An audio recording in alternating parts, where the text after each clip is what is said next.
momento de escuchar nuestro mensaje de vida. Somos Vida Abundante Chile. Mas tu palabra permanecerá. ¿Cómo están? Septiembre se nos vino encima. Se viene Año Nuevo. Yo sé que a muchos les encanta septiembre. ¿Puedo mover esto un poquito, no, verdad?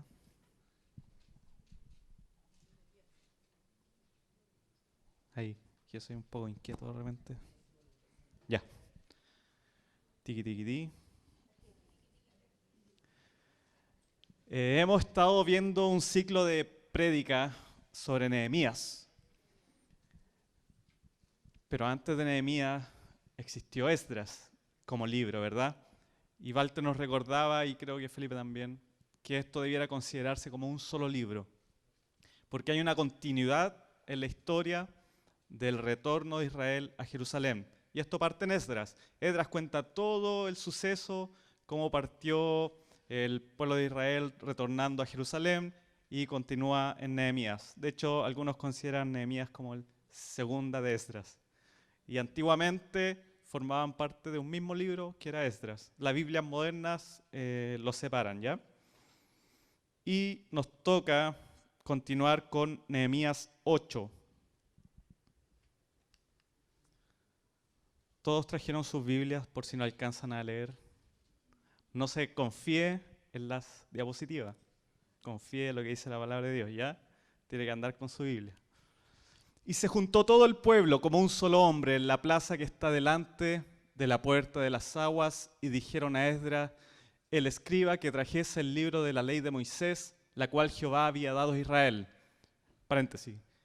Hasta aquí vimos que Jerusalén empezó a reconstruirse. Primero se reconstruyó el templo, luego los muros. ¿Ya? ¿Por qué? Voy a hacer un poquito de historia antes de continuar leyendo, para ponernos en contexto histórico y bíblico. Tiempo atrás, de hecho esto partiría en Génesis, pero voy a partir del Éxodo, Dios liberó al pueblo de Israel desde Egipto. El pueblo de Israel estaba bajo la opresión del faraón, estaba cautivo en Egipto, y Dios liberó al pueblo de Israel por medio de Moisés de la mano del faraón. Mientras iban en el desierto, en el monte Sinaí, Dios mandó las tablas de la ley. Las tablas de la ley, en ellas estaban escritos los 10 mandamientos, en los cuales se resumen toda la ley de Moisés, que son muchos y muchos y muchos puntos. Pero todos esos puntos, designios, estatutos, se resumen en los 10 mandamientos. ¿Ya? ¿Se acuerda de las películas? Los que no han leído la Biblia, ¿se acuerdan de las películas? Cuando el pueblo de Israel sale por el desierto, Dios escribe las tablas de la ley que eran piedras, con su dedo, escribe los 10 mandamientos. Bien, esto sucede. Mientras Moisés estaba en el monte, se estaba tardando 40 días, 40 noches, entonces el pueblo se empezó a impacientar. ¿Y qué hizo el pueblo? Levantó un becerro de oro y empezaron a adorar al becerro. Cuento corto, bajó Moisés, se enojó, tiró las tablas de la ley, destruyó el becerro. Un pueblo se apartó para seguir a Jehová, la otra parte, la otra porción, fueron destruidos por no querer seguir a Jehová. Y así empezó a avanzar el pueblo. Nuevamente Dios volvió a mandar a Moisés que escribiera las tablas de la ley, pero esta vez no era con el dedo de Dios, sino Moisés transcribía lo que Dios le decía. Ahí nace la ley de Moisés, que en verdad es la ley de Dios para el pueblo de Israel, escrita por Moisés. Pero se le llama la ley mosaica. Cuento corto, el pueblo de Israel seguía avanzando, empezaba a alegar que el calor, que el hambre, que el frío, que esto, lo otro, que estábamos mejor en Egipto, ¿por qué nos sacaste a morir acá al desierto? Mejor estábamos allá comiendo no sé qué. Siendo que eran esclavos, siendo que estaban bajo la opresión de Faraón, ellos preferían las comodidades, comillas, de Egipto. Y el pueblo porfiado, terco, duro, se entregaba a su terqueza de corazón. Dios mandaba reprensión, Dios mandaba palabra por medio de Moisés, pero el pueblo seguía desobedeciendo. ¿Se acuerdan cuando compartimos sobre Gedeón?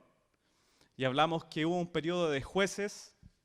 Bueno, en este periodo el pueblo duro de cerviz, como todos nosotros, tendía a pecar, como toda nuestra carne tiende al pecado, porque nuestra naturaleza es pecaminosa.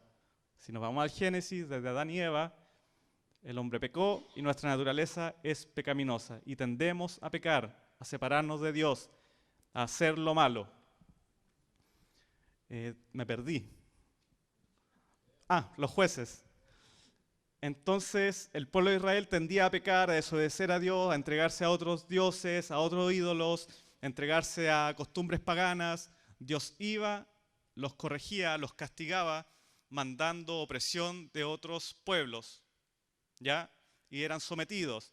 El pueblo se daba cuenta de su pecado y se arrepentía, lloraba, clamaba, y Dios en su eterna, infinita misericordia levantaba jueces que eran hombres libertadores para rescatar al pueblo de Israel.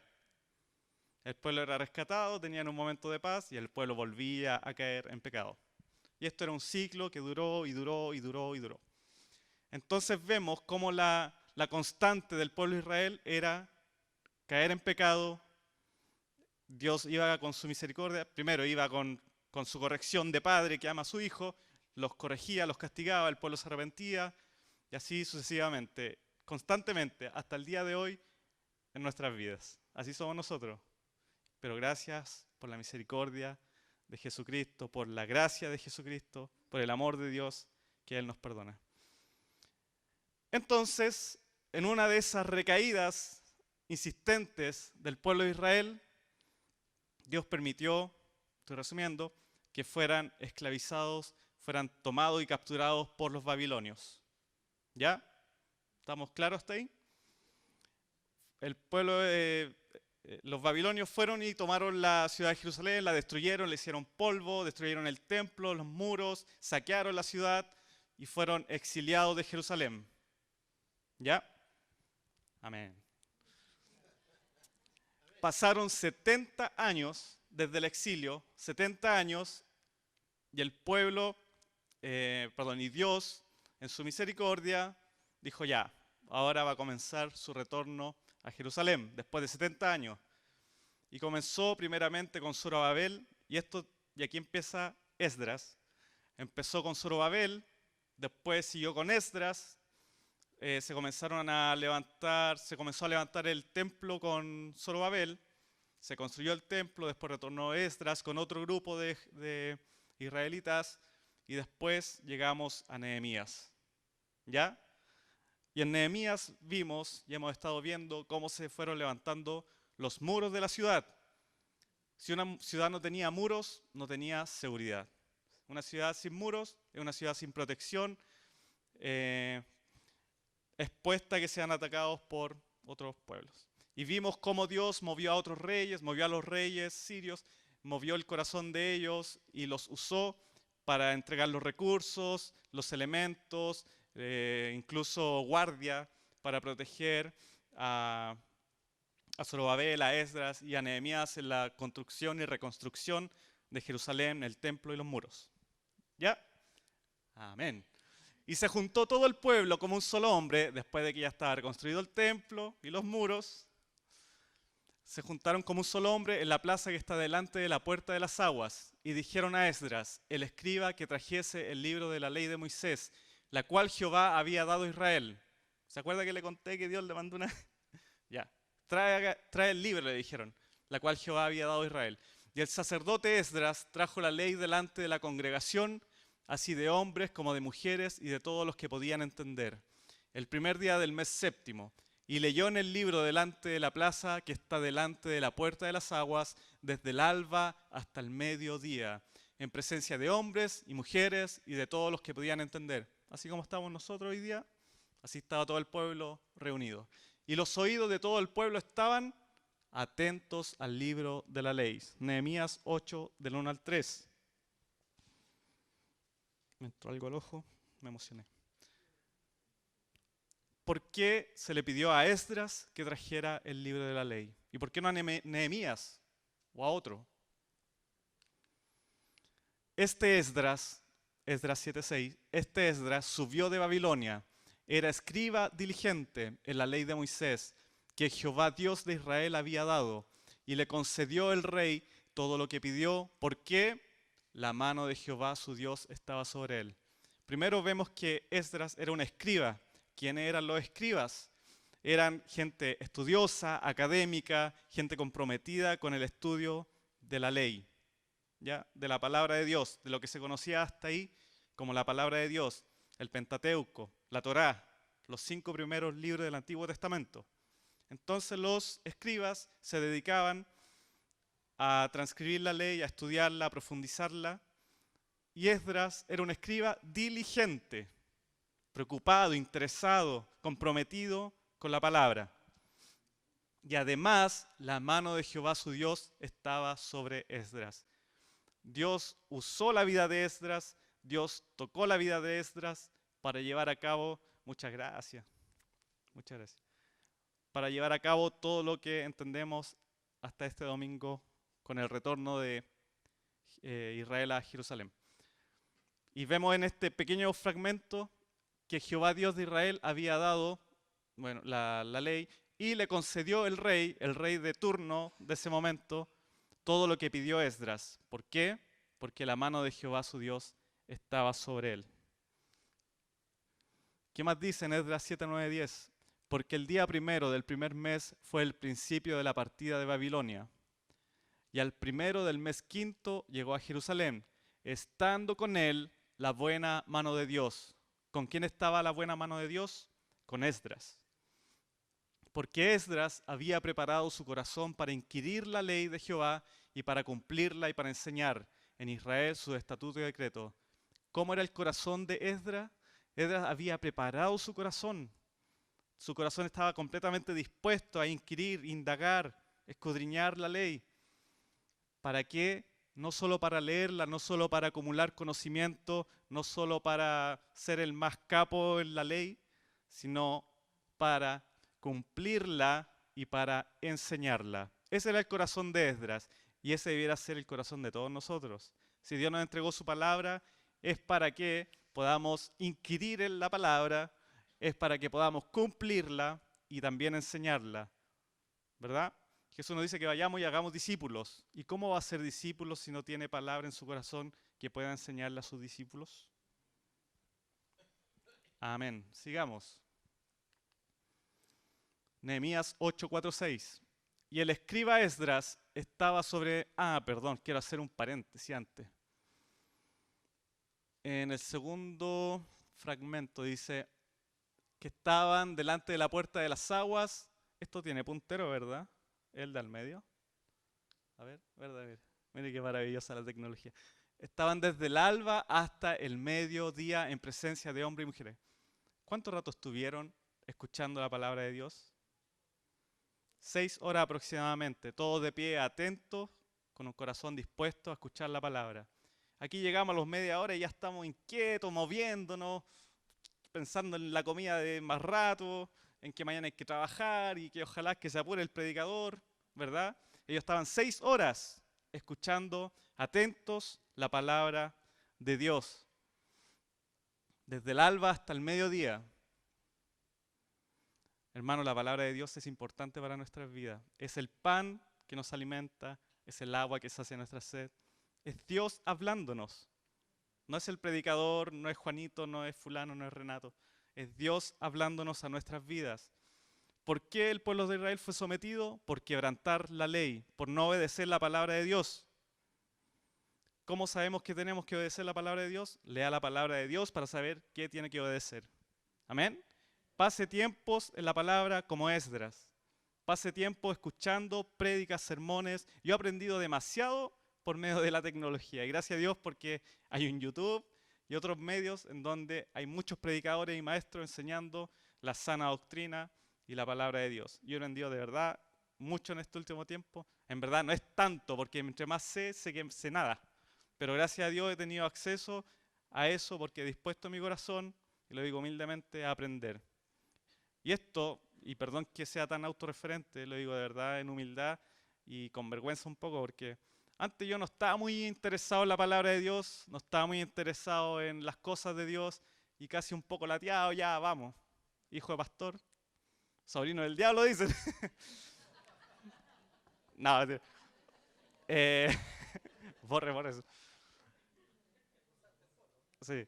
Y yo, claro, iba a la iglesia, estaba, de hecho participaba en la alabanza, pero cuando me decían comparte la palabra, yo no me sentía ni preparado para compartir la palabra porque era súper ignorante en la palabra, como lo que te enseñaban los domingos, en la escuela dominical cuando eres más chico, pero en verdad no dedicaba tiempo a estudiar la palabra. Hasta que pasó el tiempo y mi polola amada tuvo un accidente, quedó tetrapléjica, no sé cuántos la conocen.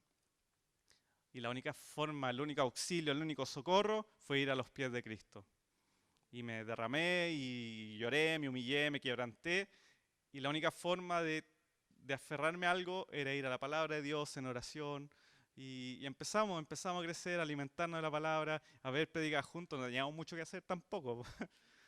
Y veíamos prédicas y así empezó a crecer un hambre por Dios. No espere a que le pase algo terrible, a que Dios lo corrija, a que Dios le llame la atención para ir a su palabra. El pueblo de Israel se desviaba, se equivocaba y Dios lo corregía.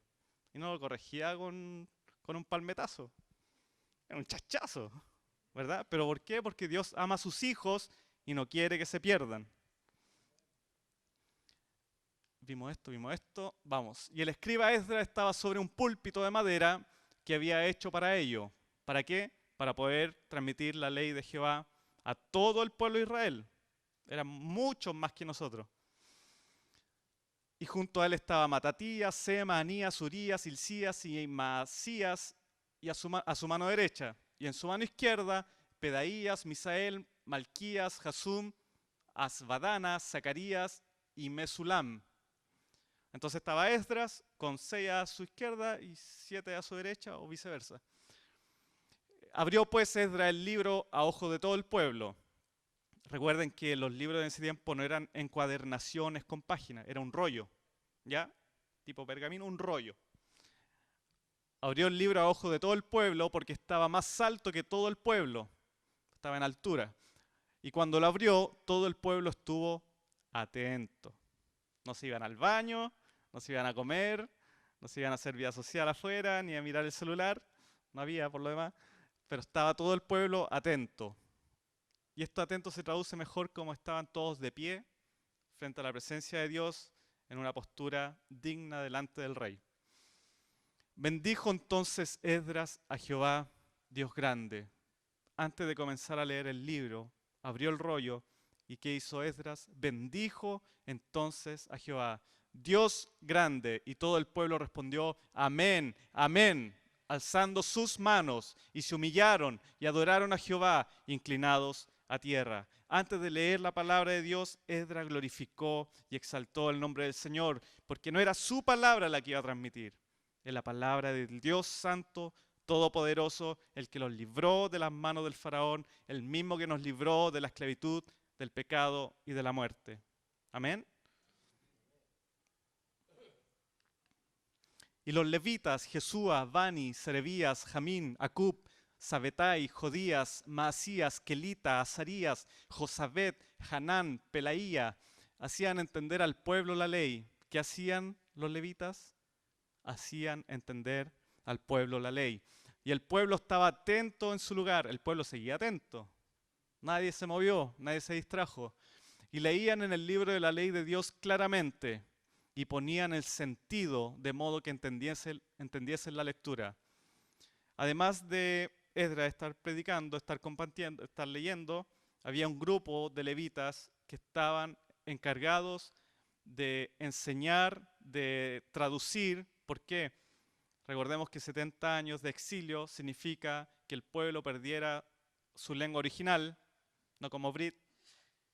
El pueblo perdía su lengua original, el hebreo, y ya empezaron a adoptar el arameo. Entonces necesitaba que él explicaran lo que estaba diciendo Esdras, lo que estaba significando la palabra de Dios, exponiendo el significado de la palabra, tanto traduciéndola como explicándola.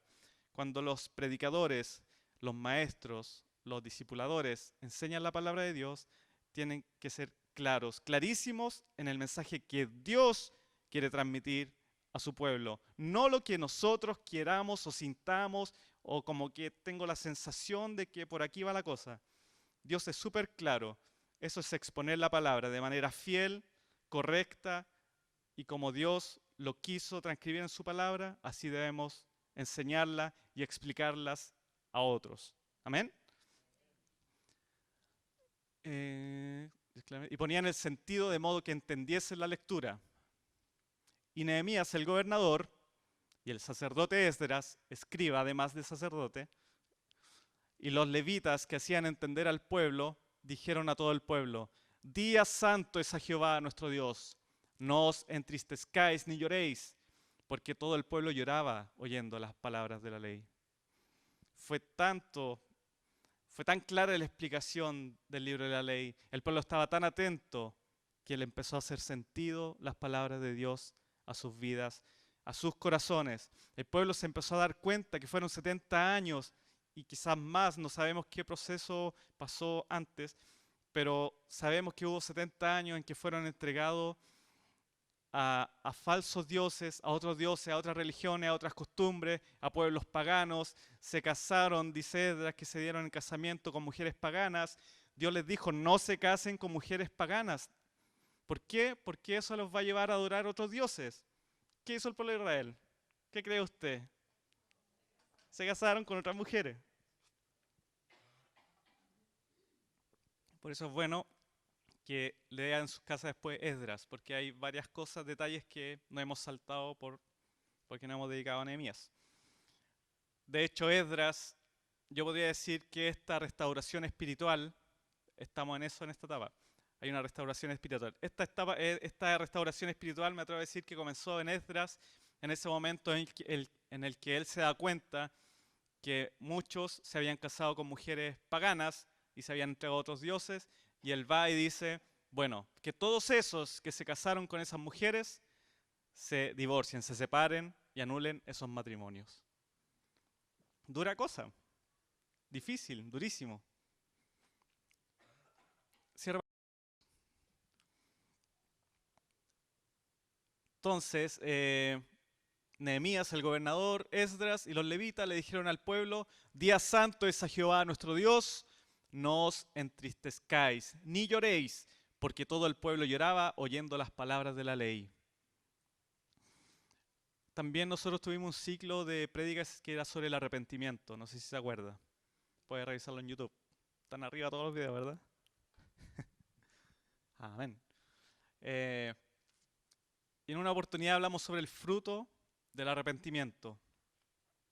Yo creo que podemos ver dos diferencias claras, dos ejemplos muy claros sobre arrepentimiento. Uno fue Pedro cuando negó a Cristo 3 veces. Él lloró amargamente, pero se arrepintió. Y después Pedro fue uno de los grandes apóstoles, escribió varios libros y quiso morir cabeza abajo, crucificado, dando la vida por la causa del Evangelio y de Cristo. Él demostró un verdadero fruto de arrepentimiento, ¿verdad? Y otra cosa es el remordimiento, que fue Judas. Judas Iscariote, no Tadeo, Iscariote. Judas Iscariote, uno de los 12, entregó a su maestro en manos de los soldados para que fuera crucificado. Judas Iscariote no hallaba qué hacer, devolvió la plata y en su desesperación, en su angustia de remordimiento, se suicidó, se colgó. ¿Ya? Otro dice que lo encontraron reventado. Bueno, ahí hay un tema teológico de que murió ahorcado, se cayó y se reventó. Corta. Esa es la diferencia entre arrepentimiento y remordimiento. Y en este caso nosotros vemos un pueblo arrepentido, un pueblo que fue quebrantado por la palabra de Dios, que le hizo sentido la palabra de Dios, un pueblo que dijo: chuta, ¿qué hemos estado haciendo estos 70 años? Dios, siendo que tú desde el principio nos dijiste que te amáramos solo a ti, recuerda los 10 mandamientos, que no tendrán otros dioses, que solo a mí me adorarán. Y ellos se entregaron a otros dioses, levantaron un becerro de oro, etcétera, etcétera. ¿Has visto esos cositos que están acá afuera como adornos? Ya, imagínense una cuestión grande, una cuestión grande de oro y todo el pueblo adorando a ese bicho. Imagínese usted trayendo esas cuestiones de afuera y rindiéndole culto. Parece absurdo, ¿verdad? Parece ridículo, como que no nos calza. Bueno, a lo mejor nosotros no tenemos un ídolo como esos monos de bronce o de oro, pero puede ser su trabajo, puede ser su familia, puede ser el internet, puede ser la pornografía, puede ser el alcohol, los vicios, los amigos, etcétera, etcétera. Fíjese, escudriña su corazón a la luz de la Escritura y pregúntele a Dios si usted está errando en la adoración a otros ídolos. Amén. Y el pueblo se arrepintió, cayó en quebranto, llorando, ¿verdad? 2 Corintios 7:10, porque la tristeza que es según Dios produce arrepentimiento para salvación, de que no hay que arrepentirse, pero la tristeza del mundo produce muerte. La tristeza que es según Dios, la que Dios va poniendo por medio del Espíritu Santo en nuestras vidas, produce arrepentimiento para salvación, de que no hay que arrepentirse. Esta frase de que no hay que arrepentirse se refiere, no me arrepiento de esa tristeza que pone Dios en mi corazón, ¿ya? Para que no se confunda. Pero la tristeza del mundo produce muerte. Judas tuvo una tristeza del mundo, un remordimiento. Pedro tuvo una tristeza que producía arrepentimiento. Nehemías 8:10, 13. Luego les dijo, id, comed grosuras y bebed vino dulce. Después de que leyeron el libro de la ley, durante 6 horas, atentos, parados, después que fueron quebrantados, después de que se arrepintieron, luego les dijo, id, comed grosuras y bebed vino dulce y enviad porciones a los que no tienen nada preparado. Porque día santo es a nuestro Señor. No os entristezcáis, porque el gozo de Jehová es vuestra fuerza. Amén. No podemos vivir eternamente en un luto. ¿Por qué? Porque tenemos la fuerza de nuestro Señor. Él es nuestra fortaleza. Amén. Los levitas, pues, hacía callar a todo el pueblo diciendo, callad, porque es día santo y no os entristezcáis. Y todo el pueblo se fue a comer y a beber y a obsequiar porciones y a gozar de grande alegría, porque habían entendido las palabras que le habían enseñado. Amén. Después de que lloraron, se lamentaron, se arrepintieron, después de eso vino el momento de celebrar. Después de eso vino el momento de gozo, de alegrarse, de darle a los que no tenían, de compartir como cuerpo, como pueblo. Y se gozaron y a gozar de grande alegría. Hubo una gran alegría. ¿Por qué? Porque habían entendido las palabras que les habían enseñado. Si se está enseñando la palabra de Dios, si se está enseñando correctamente la palabra de Dios, eso debiera producir algo en nosotros. Y es gozo, alegría, porque hemos entendido el corazón de Dios, la voluntad de Dios para su iglesia, para su pueblo, para nuestras vidas. Amén. Y si entendemos la palabra de Dios, sabemos que todas las circunstancias, todas las cosas, ayudan a bien a los que aman a Dios. Y si entendemos eso, y de que hay algo mayor para nosotros, que es la vida eterna y el reino de los cielos, la verdad es que vamos a estar completamente gozosos y vamos a recordar, ya filo, no importa mi situación, no importa mi problema, porque hay algo que me espera que es mayor, por la gracia y la misericordia de nuestro Dios. Al día siguiente se reunieron las cabezas de las familias de todo el pueblo, sacerdotes y levitas, a Esdras el escriba. Se reunieron las cabezas de la familia, podríamos decir los padres de familia, sacerdotes y levitas junto a Esdras para entender las palabras de la ley. O sea, no bastó con juntarse 6 horas el día anterior, sino que nuevamente se juntaron un grupo, podríamos decir las cabezas, autoridades, si queremos, a seguir entendiendo la palabra de la ley. Cuando uno conoce y entiende la palabra de Dios, existe un hambre y un deseo de seguir aprendiendo, escudriñando, investigando, preguntando, consultando, ¿verdad? Porque es la palabra de Dios que es riqueza, es una fuente inagotable. ¿Amén? Y hallaron escrito en la ley que Jehová había mandado por mano de Moisés que habitasen los hijos de Israel en tabernáculos en la fiesta solemne del mes séptimo. Me imagino que ellos estudiaron y leyeron toda la Torá, todo el Pentateuco, los 5 libros del Antiguo Testamento, y como les dije, está lleno de normas, de reglas, de estatutos, de principios que el pueblo debía obedecer, ¿ya? Y dentro de ellas habían fiestas solemnes, fiestas que debían cumplir como pueblo consagrado, apartado para Dios. Entonces, en ese estudio, ellos se dieron cuenta, hallaron escrito en la ley. Es como, chuta, descubrimos algo.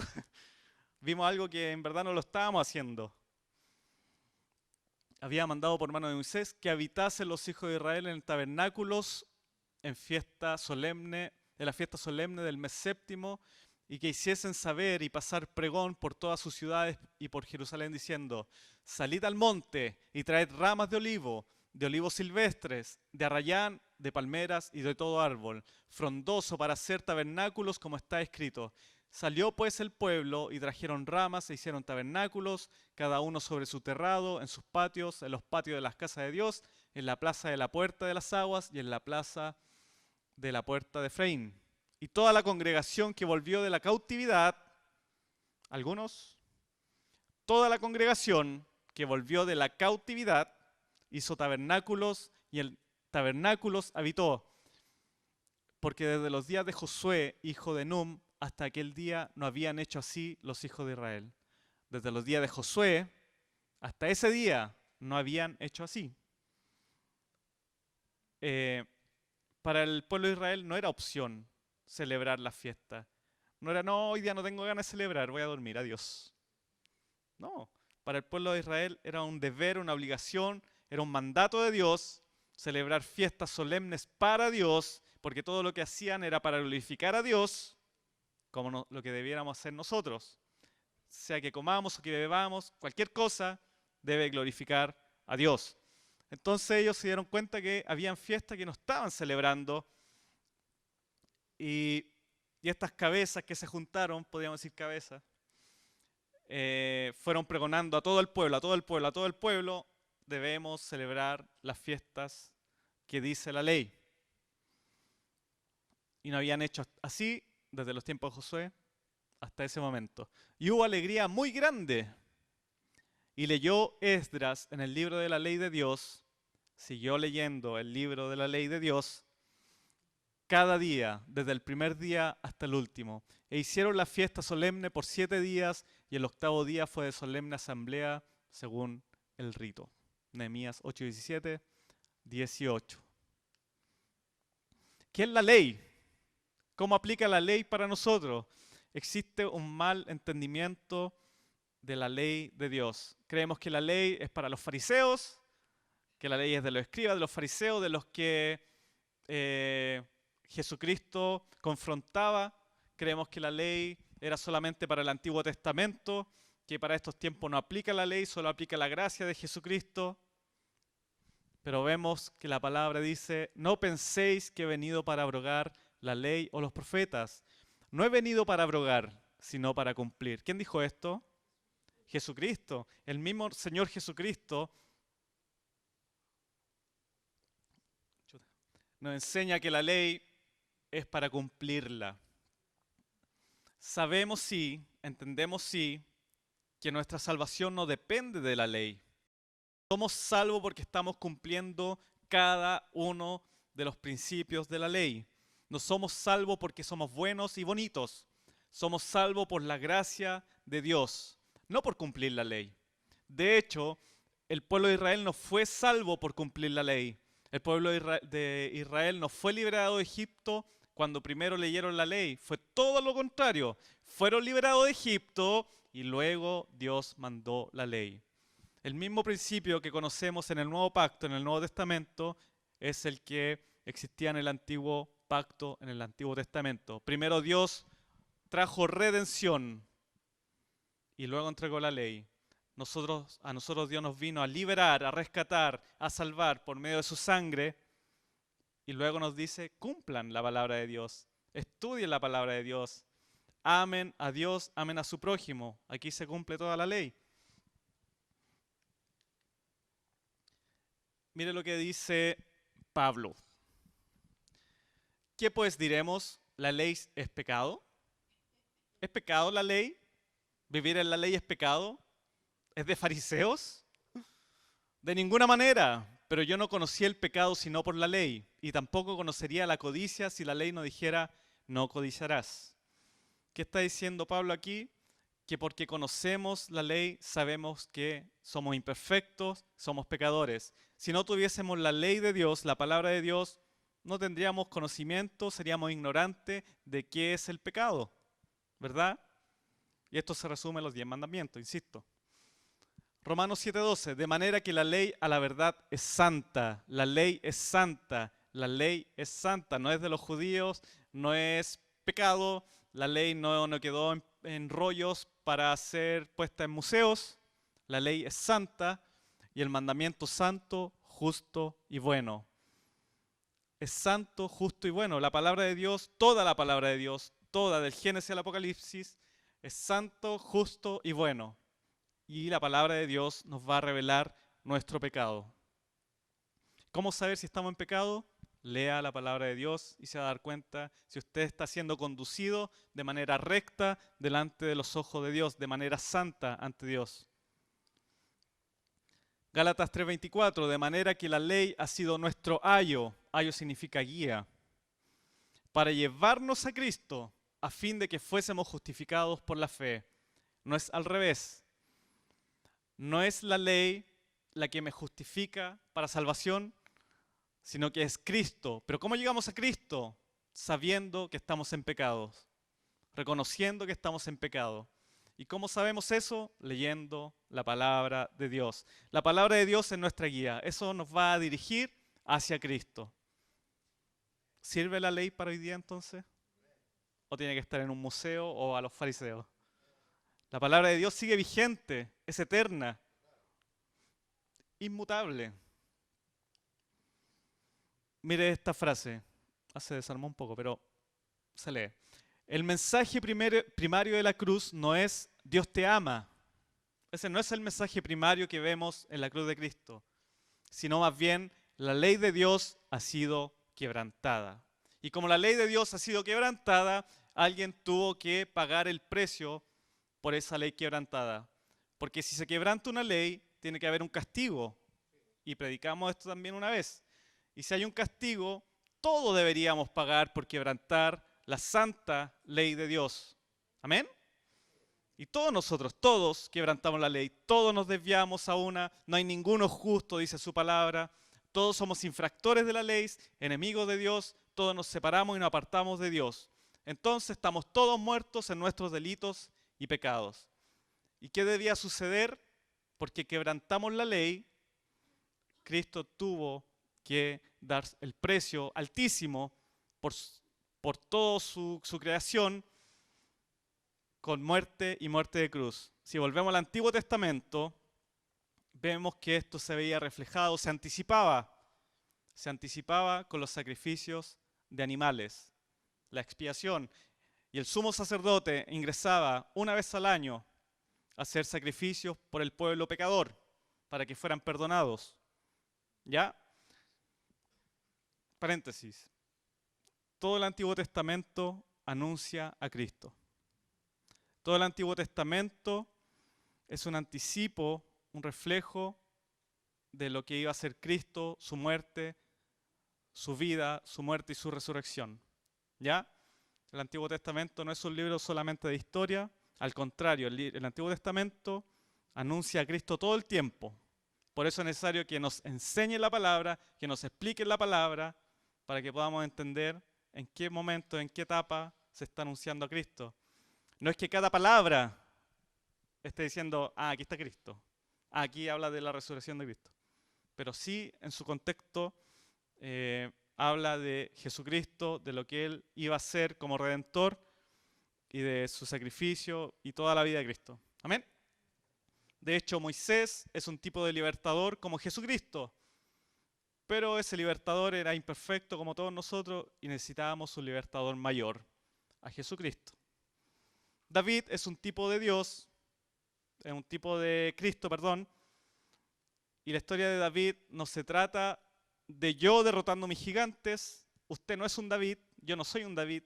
No se trata de que yo tomo las piedras de la fe, la piedra de la esperanza, la piedra de no sé qué, y derribo a mi gigante de la angustia, de la falta de pega, de mi carácter, de mi enemigo. No, se trata de Cristo derrotando al gigante que es la muerte, el pecado, y cómo Cristo nos liberta de esa esclavitud, de esa opresión. ¿Quién éramos nosotros? El pueblo temeroso que no podía hacer nada más que acobardarse, estar en un rincón, temerosos porque el gigante nos iba a atacar, nos iba a destruir. Cristo, David es un tipo de Cristo. Y así sucesivamente, todo el Antiguo Testamento nos habla de Cristo y anticipa a Jesucristo. Porque escrito está, sed santos, porque yo soy santo. Si me permite, le voy a leer un poquito más ese texto. Primera de Pedro 14:16. Como hijos obedientes, no os conforméis a los deseos que antes teníais, estando en vuestra ignorancia, sino como aquel que os llamó es santo, sed también vosotros santos en toda vuestra manera de vivir. Porque escrito está, sed santos porque yo soy santo. Este texto, sed santo porque yo soy santo, fue dado al pueblo de Israel. Y se está recordando, lo está recordando Pedro en el Nuevo Pacto, en el Nuevo Testamento. Desde el principio del Génesis, Dios pidió que el pueblo fuese apartado y santificado. Porque Dios es santo, sed santos. Porque yo soy santo, sean santos.